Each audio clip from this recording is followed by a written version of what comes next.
죽음을 넘어 소망으로라는 제목으로 하나님의 말씀 증거하겠습니다. 지난주 소망교회 원로 목사님이신 곽선희 목사님을 만나 뵐 수 있는 기회가 있었습니다. 평소 새벽기도 영성과 또 말씀 중심 설교로 유명하신 분으로만 알고 있었는데 비하인드 스토리를 듣다 보니까 정말 하나님께서 이분을 귀하게 사용하시기 위해서 특별히 선택하셨구나, 그것을 깨닫게 되었습니다. 원래 곽선희 목사님은 북한에서 태어나셔서 그곳에서 자라셨습니다.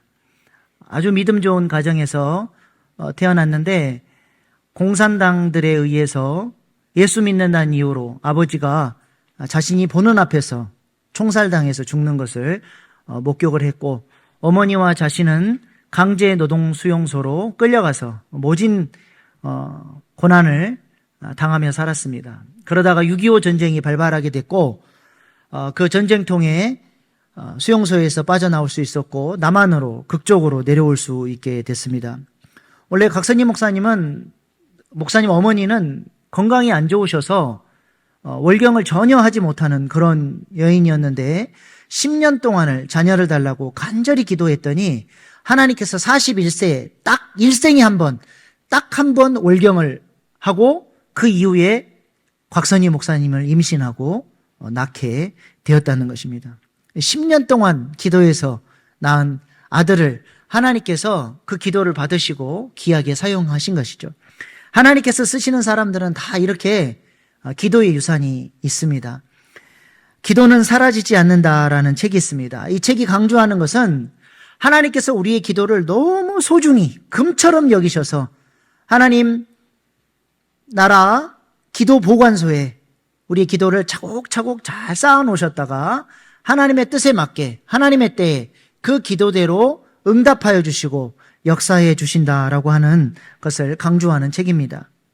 정말 기도는 사라지지 않습니다. 여러분의 기도 창고는 얼마나 기도가 가득 차 있을 것 같습니까? 기도로 부요한 하나님의 백성들 되실 수 있기를 소망합니다. 제 아내가 하나님의 퍼즐링 책에서도 고백했던 것처럼 대학생 때 은혜 받고 어린이 영어 선교사로 하나님 앞에 쓰임 받겠다고 기도를 했는데 하나님께서 그 기도를 어떻게 응답해 주셨어요? 저를 또 하나님의 섭리 속에 만나게 해주셨고, 또 같이 하잉 RTA라고 하는 프로그램을 만들어서 섬길 수 있도록 하나님께서 역사해 주신 것입니다. 하잉 RTA는 우리가 무슨 선교지를 위해서 섬기려고 한다거나 이 사역을 확산을 시키려고 의도를 가지고 만든 게 아니고 한 교회 한 부서에서 좀 도와달라 그래서, 그러면 우리가 이 형 맡았으니 어떻게 하면 이 부서를 잘 섬겨볼까 고민하면서 기도하면서 만들었는데 하나님께서 이 프로그램을 귀하게 사용해 주셔서 확산시켜 주시고 꿈에도 생각지도 않았던 선교지까지 연결이 되고 선교사님들이 이곳저곳에서 연락이 와서 이 하잉 RTA를 통해서 선교할 수 있도록 도와달라고 연락을 받았습니다. 지금 세계 선교지에 갈 곳이 많습니다. 제 아내가 유튜브를 통해서 얼굴이 팔려가지고요, 그 아프리카 흑인 아이들이 써니 티처 언제 오냐고, 써니 티처 한번 얼굴 보여달라고 선교사님들 쫄라가지고 선교사님들이 언제쯤 한번 방문해 주시겠습니까? 꿈에도 생각지 않았던 이 세계 선교지까지 하나님께서 기도했더니 역사해 주시고 확산시켜 주신 것입니다. 기도하면 역사는 일어납니다. 우리가 기도함으로써 우리의 개인의 삶과 가정을 살려내고 더 나아가 우리 일신교회가 하나님께 귀하게 쓰임받는 교회로 세워지는 일에 기도함으로써 쓰임받는 저와 여러분 될 수 있기를 소망합니다. 곽 목사님을 만난 김에 소망교회가 어떻게 그렇게 부흥할 수 있었습니까? 여쭤봤어요. 그랬더니 우리는 그 소망교회 그러면 정통적인 장로교회로만 알고 있잖아요. 근데 전혀 의외의 말씀을 하시더라고요. 본인이 소망교회를 개척하고 교인들이 몇 명 있긴 있었지만 그렇게 부흥하지 못하고 좀 지지부진하고 있었을 때 하나님께서 한 주에 귀신 들린 사람 3명을 교회에 등록을 시켜주셨대요. 그래서 온 교인들이 이 사람들을 치유하기 위해서 함께 기도하고 곽 목사님이 또 이 축사 사역을 통해서 귀신을 쫓아냈습니다.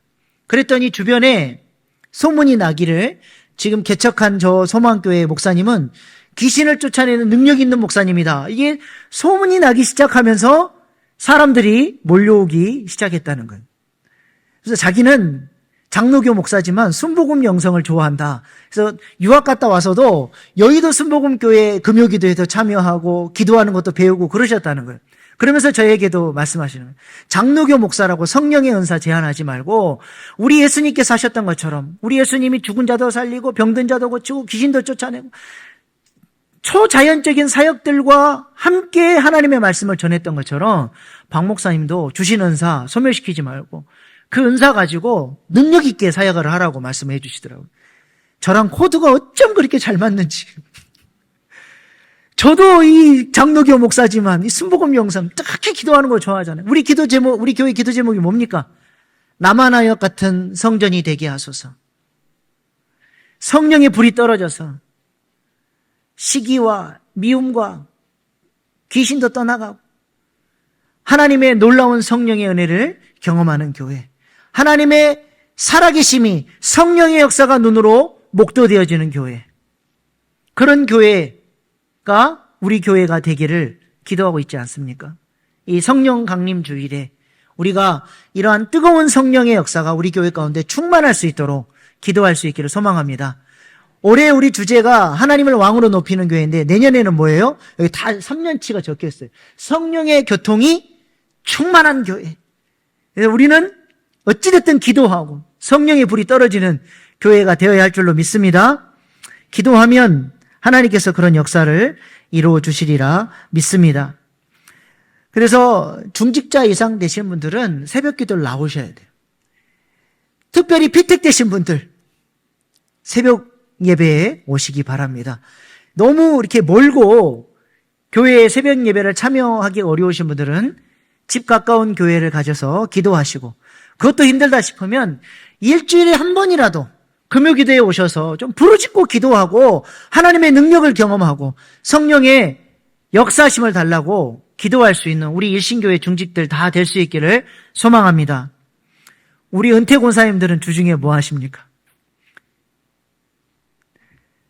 양로원만 가지 마시고 교회에 오셔서 권사님들끼리 좀 교제도 하시고 식당 비어있으니까 밥도 좀 해먹고 우리 교회의 다음 세대와 성령의 충만함을 위해서 기도하고 그렇게 영적으로 충만해지면 영성이 살아나면 마음도 행복해지고 육체도 건강해지고 남은 생에도 하나님께서 참으로 복되고 아름답게 인도해 주시리라 믿습니다.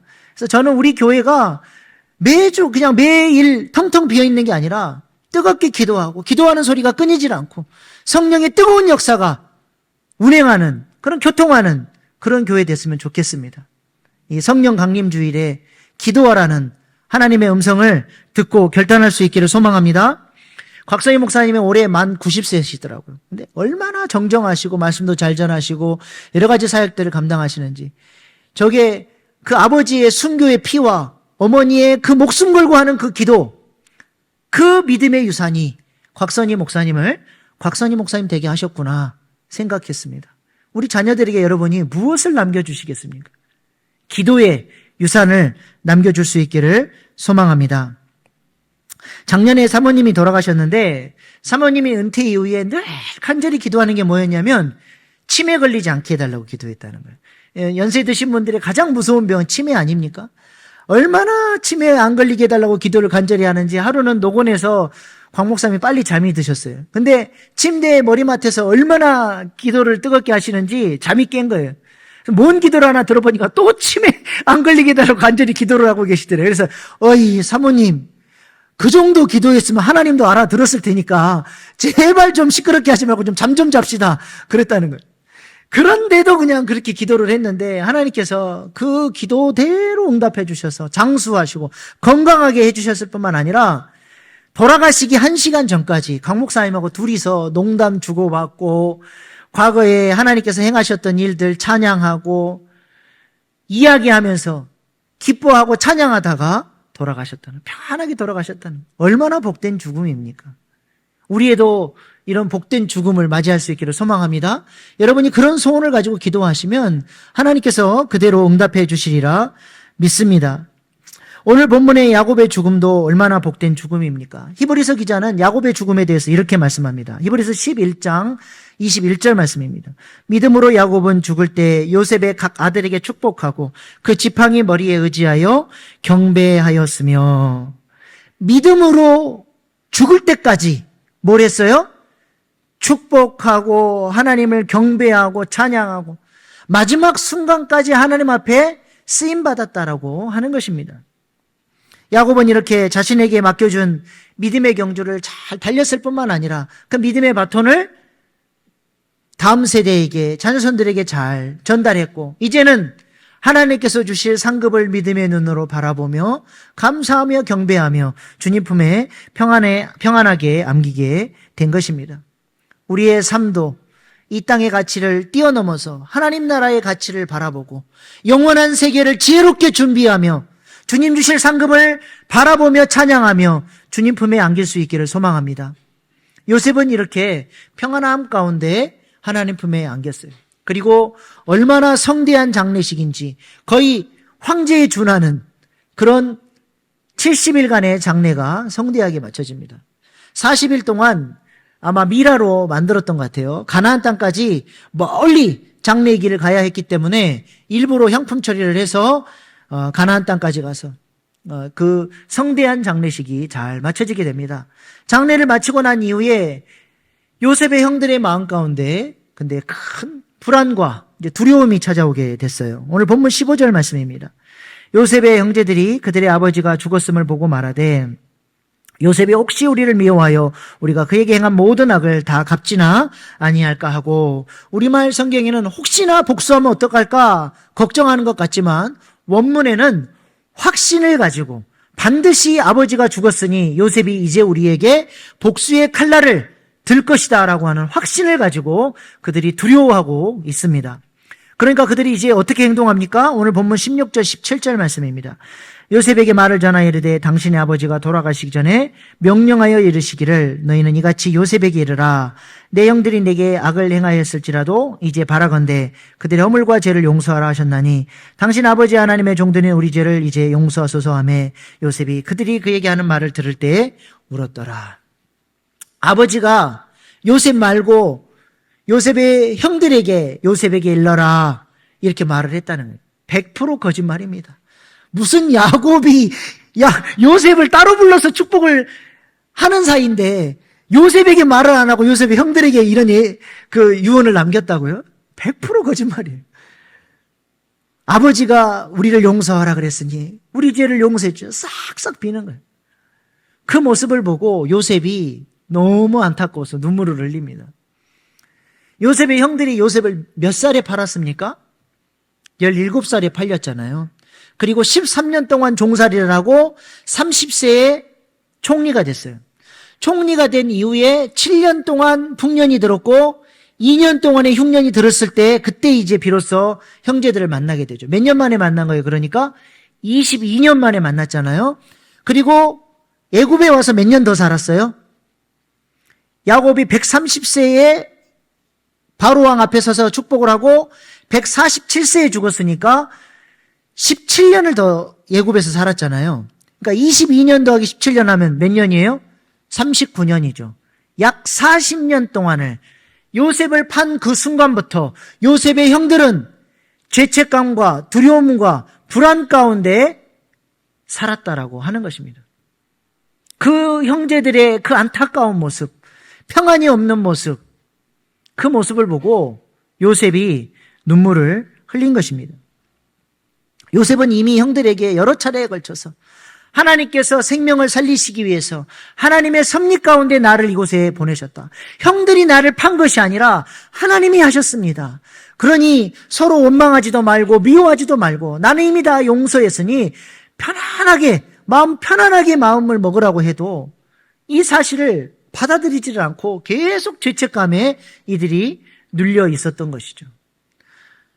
돌아온 탕자가 아버지가 그를 용서하고 자녀의 수준으로 끌어올려줬는데도 아니라고, 나는 아들의 자격이 없다고 거지의 옷을 다시 입고 음식도 종들이 먹는 음식, 돼지가 먹는 음식을 먹으면서 계속해서 자책하면서 나 같은 놈은 아들도 아닙니다. 자책만 하고 있다면 그 아버지의 그 아들을 바라보는 심정이 어떠했을까요?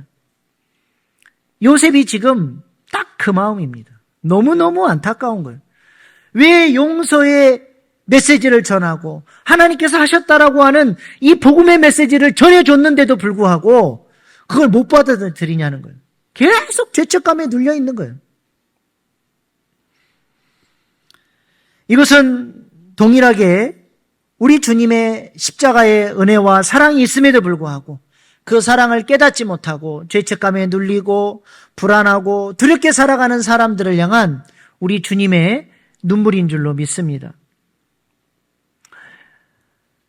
이슬람권에서 선교하는 선교사님들은 무슬림들이 너무너무 불쌍하다고 이야기를 합니다. 왜 그들이 불쌍하냐? 알라를 위해서 일평생 헌신하고 살아가는데 무슬림들 중에는 그 어느 누구도 구원의 확신과 죄 용서의 확신이 없다는 거예요. 알라 신은 그 어느 누구에게도 그런 구원의 확신을 주는 신이 아닙니다. 그래서 알라에게 잘 보이고 점수를 따서 천국행을 얻고 싶어서 무슬림들이 극단적인 선택을 하는 게 뭐예요? 자살 테러예요. 알라를 위해서 자신의 목숨을 던지면 혹시라도 알라가 자기를 이뻐해서 구원해 줄까 봐 목숨을 걸고 테러 현장에 자살 폭탄을 메고 뛰어드는 겁니다. 영상으로 잠깐 이슬람은 왜 자살 테러를 하는가 보시겠습니다.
네, 행위 구원이에요. 행위 구원.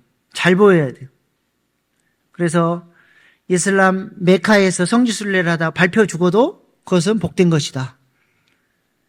자살폭탄 테러로 죽어도 그것은 복된 것이다.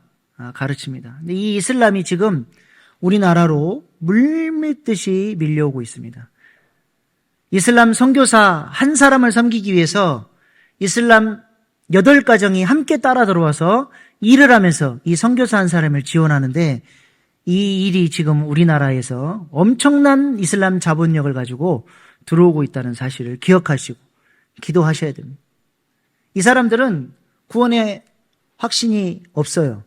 그래서 이슬람 세력이 약할 때는 고개를 숙이고 겸손한 것처럼 하지만 세력이 점점점 세지면 그때부터는 무력으로 힘으로 이슬람을 전파하려고 합니다. 지금 유럽이 굉장한 위기 상황 가운데 있는 이유도 그것 때문에 그래요. 그래서 기도하시고, 그래서 우리가 선교해야 됩니다. 이번에 우리 단기 선교도 이슬람 지역으로 갑니다. 짧은 시간이지만 그곳에서 복음을 전하고 선한 영향력 끼치고 올 수 있도록 기도해 주시고 후원해 주시면 감사하겠습니다. 이슬람은 그렇다 치고 여러분은 그러면 어떻습니까? 여러분은 예수님 믿는 사람으로서 죄 용서의 확신과 구원의 확신 속에 살아가고 계십니까? 의외로 많은 그리스도인들이 예수님을 믿는다고 하면서도 죄책감에 시달리고 살아가는 사람들이 많습니다.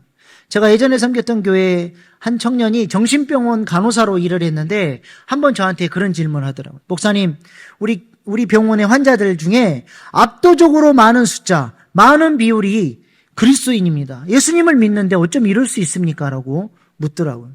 왜 그럴까요? 참 불행한 일이죠.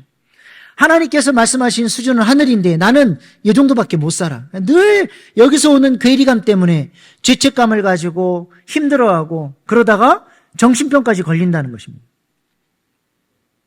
우리가 복음을 소유한 자로서 하나님과 친밀한 교제 가운데 하나님과 더불어서 기쁘고 행복하게 살아야 되는데 왜 자꾸 하나님은 멀리 계신 것 같고 내가 기도하면 안 들으시는 것 같고 예배를 드려도 나 같은 사람한테는 하나님이 은혜를 안 주시는 것 같고 하나님이 멀게만 느껴지십니까?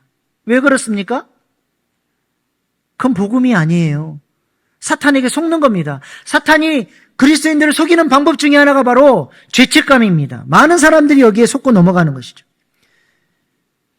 죄를 짓도록 유혹하고 넘어지기 전에는 별 달콤한 유혹으로 넘어질 것을 유혹하고 꼬시다가 딱 넘어지는 순간 이제부터 얼굴색이 달라져.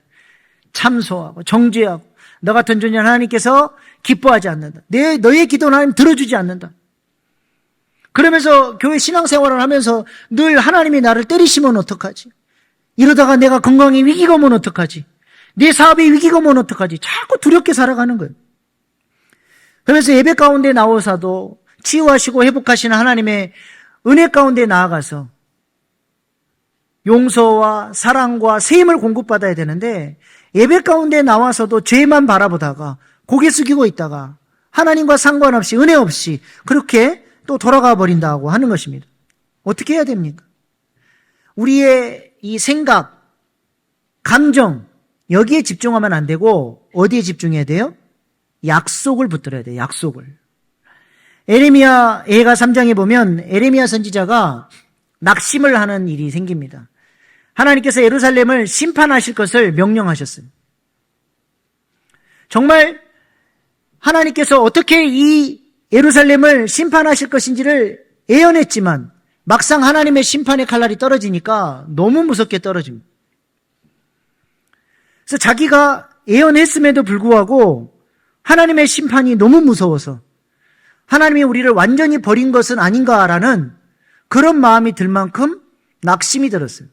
그때 예레미야 선지자가 환경과 눈에 보이는 생각과 환경을 통해서 번뜩 드는 그 낙심되는 마음에 자신의 마음을 내어주지 않고 어디에 집중했어요? 내면 세계 깊은 곳에 있는 흔들리지 않는 믿음, 신실하신 하나님, 사랑이 많으시는 그 하나님께 집중하기로 결정을 한 것입니다. 에레미야 예가 3장 20절 23절입니다. 내 마음이 그것을 기억하고 내가 낙심이 되오나 이것을 내가 내 마음에 담아두었더니 그것이 오히려 나의 소망이 되었사옴은 여호와의 인자와 국률이 무궁하심으로 우리가 진멸되지 아니함이니이다. 이것들이 아침마다 새로우니 주의 성실하심이 크시도소이다. 낙심이 됐지만 내 마음 깊은 곳에 집중함으로써 신실하신 하나님을 붙들었더니 아침마다 새로운 하나님, 새 힘을 주시고 용기를 주시고 용서하시고 나를 보호하시고 인도하시는 또 우리 이스라엘 백성들을 회복시키실 그 하나님의 비전을 통해서 새 힘을 얻을 수 있었다 고백을 하는 것입니다. 그러므로 우리가 때때로 넘어질 수 있습니다. 연약합니다. 우리가 실수하지 않는 사람이 어디 있습니까? 그때 사탄의 참소에도 불구하고 우리 주님께서 우리를 사랑하신다는 그 믿음을 가지고 주님 보좌 앞으로 달려나와 그 신실하신 하나님 앞에 엎드려 기도함으로써 용서함 받고 쓰임 얻고 살아갈 수 있기를 소망합니다. 혈류병 앓는 그 부정한 여인이 예수님으로부터 어떻게 치료를 받고 깨끗함을 얻게 됐습니까? 다른 사람 전부 다 나를 돌로 쳐 죽이려고 해도 우리 예수님만은 나를 사랑해 주실 것이라고 하는 믿음을 가지고 옷술을 만졌어요. 옷술은 아무나 만지는 게 아니에요. 그 사람을 특별히 사랑하는 사람, 그 사람을 축복할 수 있는 사람, 그 사람과 아주 특별한 관계 가운데 있는 사람만 옷술을 만지면서 축복해 줄 수 있는 겁니다. 이 부정한 여인이 예수님께서 나를 사랑하는 자로 받아주실 것을 믿고 옷술을 붙잡았더니 우리 예수님의 능력이 흘러들어가서 그 여인을 치유하셨고, 그 여인을 향해서 우리 주님은 뭐라고 말씀하셨어요? 사랑하는 딸아, 내 믿음이 너를 구원하였으니 평안히 가라 말씀해 주셨습니다. 마음이 어렵고 힘들 때, 감정에 휘둘려서 하나님이 멀게 느껴진다고 기도를 포기하지 않고 주님 앞으로 나와 약속 붙들고 기도할 수 있기를 소망합니다. 요한일서 1장 9절 말씀입니다. 만일 우리가 우리 죄를 자백하면 그는 미쁘시고 의로우사 우리 죄를 사하시며 우리를 모든 불의에서 깨끗하게 하실 것이요. 그러므로 회개는 감정이 아니라 약속이요 믿음입니다. 어릴 적 저는 참 키우기 힘든 아들이었습니다. 지금도 좀 몸이 약한 편인데 병치레도 많이 했고, 또 얼마나 성격이 제가 얌전해 보이지만 엄청 심하게 놀았어요. 그래가지고 하루에 옷을 5번, 6번씩 갈아입었습니다. 옛날에 무슨 세탁기도 없던 시절에 그냥 그 빨래터에 가서 방망이질해서 빨래하던 그 시절에 하루에 옷을 대여섯 번씩 갈아입혀서 저희 어머니가 저한테 넌 아들 한 10명 키운 것 같다 그렇게 말할 정도로 그렇게 자랐어요.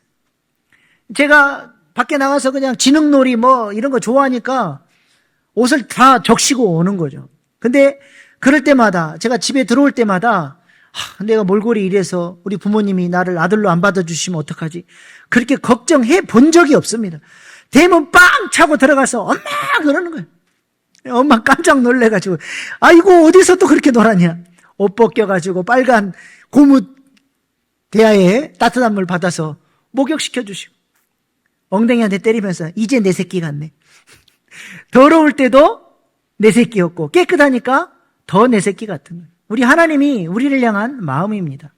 내가 스스로 하나님 앞에 가까이 다가갈 수 없을 것 같다 느껴질 때라도 하나님은 내 새끼라고 그러시는 거예요. 탕자가 돌아올 때 아버지의 용서의 눈이 더 빨랐어요. 그래서 아버지를 미처 보기도 전에 아버지는 두 팔 벌려 나가서 그 부정한 아들을 끌어안고 용서해 주셨다는 것입니다. 오늘 창세기 50장이 결론적으로 이것을 말을 하고 창세기의 모든 결론을 맺고 있습니다. 창세기 50장이 어떤 구조로 되어 있나요? 앞에 야곱의 죽음, 맨 마지막에 요셉의 죽음, 그 사이에 뭐가 들어있어요? 요셉의 용서와 환대가 들어있습니다. 이것을 교차대꾸법이라고 그래요. 성경은 구문을 통해서 이 단락의 어떤 메시지를 핵심적으로 전하려고 하는지를 이러한 수사학적인 방법을 통해서 우리에게 메시지를 전해주는 거죠. 그래서 죽음이라는 똑같은 주제를 양쪽에 배치를 하고 가운데에다가 용서의 메시지를 담아놓는 거예요. 창세기는 하나님 보시기에 심히 좋았더라 말씀하신 창조의 역사로 시작이 됐지만 사람들이 죄를 짓고 타락하면서 죄와 사망의 지배 아래 놓이게 됐습니다.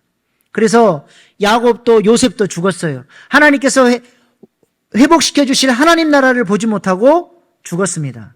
그러나 요셉으로 예표되는 예수님께서 이 죄로 말미암아 죽음이 찾아왔지만 이 죽음이 영원하지 않고 우리 예수님께서 이 죽음의 권세를 깨뜨리시고 다시 너희들을 창조의 목적대로 회복시키실 것이라고 하는 것을 창세기 50장에 이 교차대꾸법의 수사학적 방법을 가지고 하나님의 가슴을 보여주는 거예요. 너희들이 죄로 말미암아 사망의 지배 아래 들어왔지만 나는 반드시 너희들을 살려낼 것이고 너희들을 구원할 것이다. 이것이 창세기의 결론입니다. 그래서 창세기가 끝나자마자 출애굽기부터는 하나님의 구원의 역사가 시작되잖아요. 우리 출애굽기 말씀 사경을 통해서 공부했던 것처럼 그들의 고통을 하나님께서 보고 듣고 알고 내려와서 건져내고 인도하여 하나님 나라로 데려가려 하노라. 이것이 창세기의 메시지입니다. 지난 1년 넘게 우리가 창세기 말씀을 나눴는데요. 창세기를 통해서 여러분은 어떠한 하나님의 음성을 들으셨습니까? 창조의 목적을 회복하고 하나님 보시기에 좋다 말씀하시는 그런 역사를, 그런 삶을 살아가는 저와 여러분 될 수 있기를 소망합니다. 마지막으로 오늘 이제까지 해서 창세기 강의를 마치고 다음 주부터는 사무엘서 말씀을 나누도록 하겠습니다. 창세기를 마치면서 잠깐 정리를 하고 오늘 모든 말씀을 마치겠습니다. 창세기는 크게 두 부분으로 되어 있죠. 1장에서 11장, 12장에서 50장. 1장에서 11장까지는 네 가지 핵심 사건이 있어요. 천지창조, 선악과, 노아의 홍수, 바벨탑. 12장에서 50장은 핵심 네 인물, 아브라함, 이삭, 야곱, 요셉. 이 이야기를 통해서 하나님께서 어떤 사람을 찾으시고 어떤 사람이 창조의 목적에 부합하는 사람인지를 보여주셨습니다. 특별히 1장부터 11장까지는 죄가 들어오고 나서 두 영적인 계보가 흘러가요. 아주 소수의 사람들이 믿음으로 살아요. 믿음으로 예배를 드렸던 아벨, 그 다음에 아벨을 대신했던 셋, 하나님을 여호와로 만나고 그의 믿음이 점점 성장했던 에노스, 하나님과 동행했던 에녹, 그리고 하나님의 심판의 메시지를 전했던 무드셀라, 그리고 하나님 앞에 순종하고 동행함으로써 구원의 방주를 만들었던 노아. 아주 소수의 사람들이지만 믿음의 계보를 이어나가는 거죠. 하나님은 1장부터 11장까지 이 믿음의 계보를 써내려가는 사람들을 통해서 우리도 그 부류에 속하는 좁은 길을 걷는 믿음의 사람들 되기를 부르시는 것이죠. 그리고 나머지 대다수의 사람들은 점점 에덴 동편 성전으로부터 떠나서 점점 하나님부터 멀어져 가는, 그래서 멀리 떨어진, 동편에서 멀리 떨어진 바벨탑에서 하나님의 자리에 대신 서려고 바벨탑을 쌓게 됩니다. 근데 그렇게 하나님을 대적하며 멀어졌던 사람들 중에서 유일하게 하나님의 성전으로, 동편문으로 돌아온 사람이 있죠. 누구예요? 아브라함이에요. 하나님께서 지시할 땅으로 가라.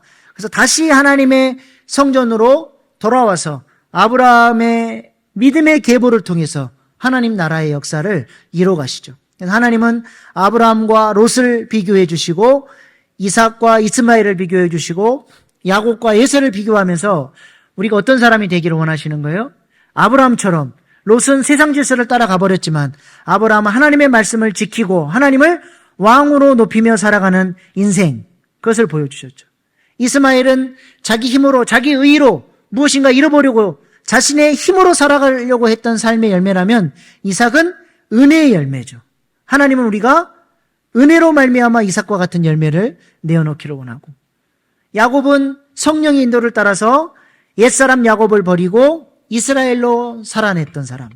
그러나 에서는 자신의 정욕 때문에 팥죽 한 그릇에 장자권을 팔아버리고 살았던 정욕을 따른 사람의 대표죠. 우리는 육신의 소욕이 아니라 성령의 인도를 따라서 살아가는 사람이 되어야 한다. 그래서 아브라함을 통해서는 하나님을 왕으로 높이는 인생, 이삭을 통해서는 예수님의 이야기로 가득한 인생, 야곱을 통해서는 성령의 인도를 따르는 인생을 하나님 보여주셨고, 또 요셉을 통해서는 생명의 부양자로, 생명을 살리는 자로 우리가 살아야 함을 우리 주님께서 말씀을 통해서 우리에게 보여주셨습니다. 이 하나님의 소원을 우리가 깊이 깨닫고 또 이것이 우리의 기도 제목되고, 그래서 하나님 찾으시는 사람으로 서가는 우리 일신교회 될 수 있기를 소망합니다. 기도하겠습니다.